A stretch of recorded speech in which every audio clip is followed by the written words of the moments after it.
the world outside, the world of Maya, the world of sensual pleasures, has long, sticky arms that wrap us up, and it's very hard to extricate ourselves from that.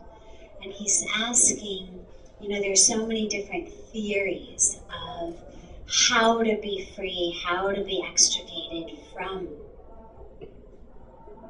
this world of illusion. He said, but it doesn't seem like any of these theories are actually showing visible results.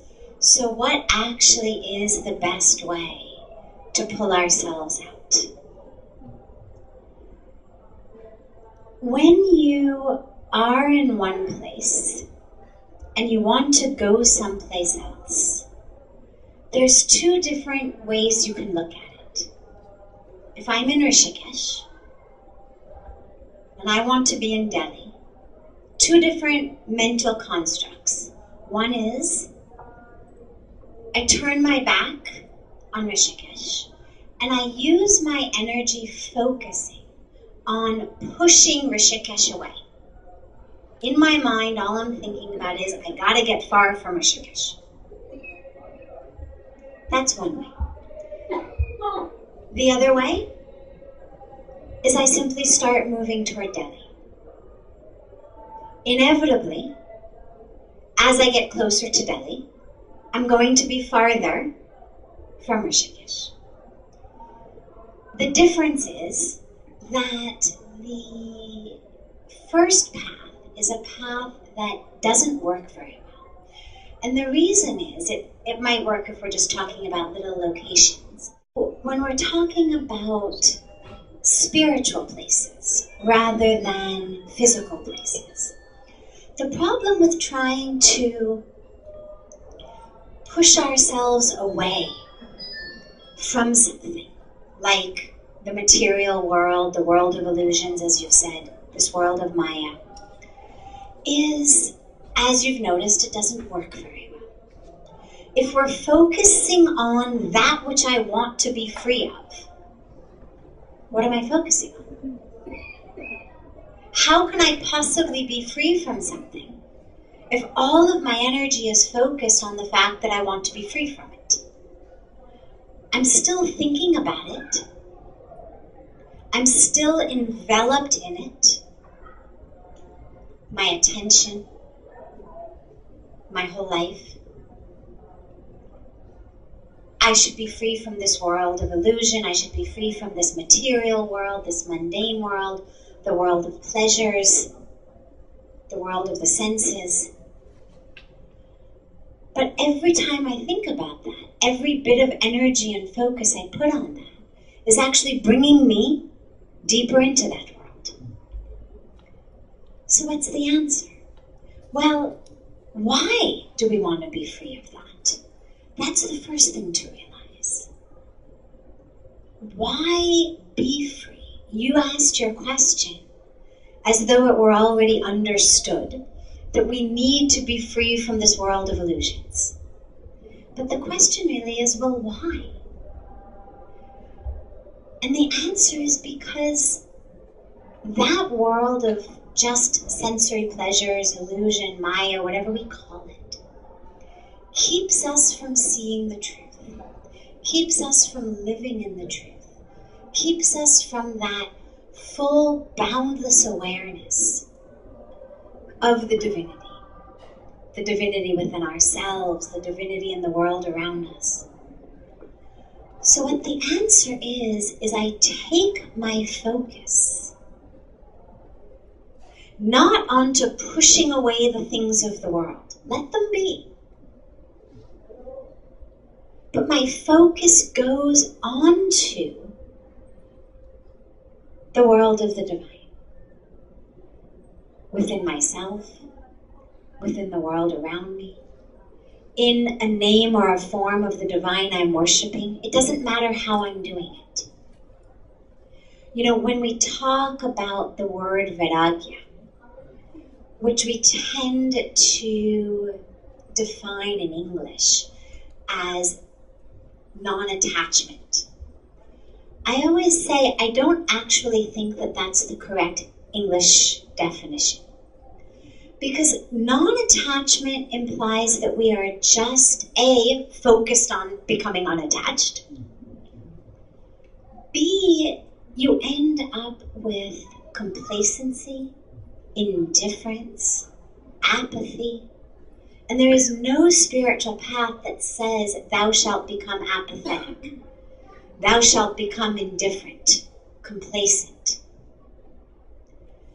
I think the real definition, if we had to take the Sanskrit of Vairagya and put it in English, is reattachment. What happens is we actually reattach ourselves to that which is divine, to that which is infinite, to that which is capital T true. Automatically then, things in this quote-unquote mundane world, the world of samsara, automatically dissipate. If you're walking down a beach and you collect seashells, because they're pretty, they're shiny, everybody around you is collecting seashells, and you're walking with them in your hands, and you get to the end of the beach and there's somebody at the end of the beach who's pouring diamonds, what are you going to do? Diamonds will be picked up. Well, but if your hands are full of seashells, what are you going to do with the seashells? More valuable. Which is more valuable? Diamonds. Right. So what will you do with the seashells? Let them go. Nobody at the end of the beach has to work with you about letting go of your attachment to the seashells. There's no mantra you need to become unattached to the seashells, because you've become reattached to the diamonds. You were able immediately to understand that which I'm being offered is of inherently more value than that which I'm holding on to. And so you drop it. So the only way to really extricate ourselves from those clutches, from that world, is to attach ourselves to something more valuable. Otherwise, you're just pushing yourself away into an abyss. And it's no wonder that it doesn't work, because no one wants to go into an abyss. At least now I have something. Okay, it's also a cause of suffering, but it also causes some pleasure. I know it's what the spiritual gurus say isn't good, but it's all I have. Sometimes, at least, there's a little enjoyment. And if the alternative is just this abyss of non-attachment, then no wonder it doesn't work. So focus yourself on what you're reattaching to. Lastly, when I first started doing Hatha Yoga, my teacher spoke one day about people with habits like cigarette smoking or drinking alcohol or eating meat, or things that are considered relatively mild in the world of sin, but nonetheless not good for ourselves or the planet or our karma.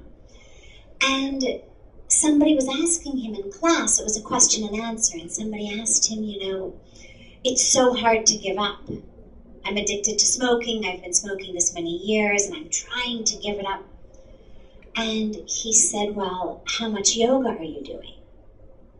And she said, just I come to this class once a week. He said, I understand if you can only make it here once a week.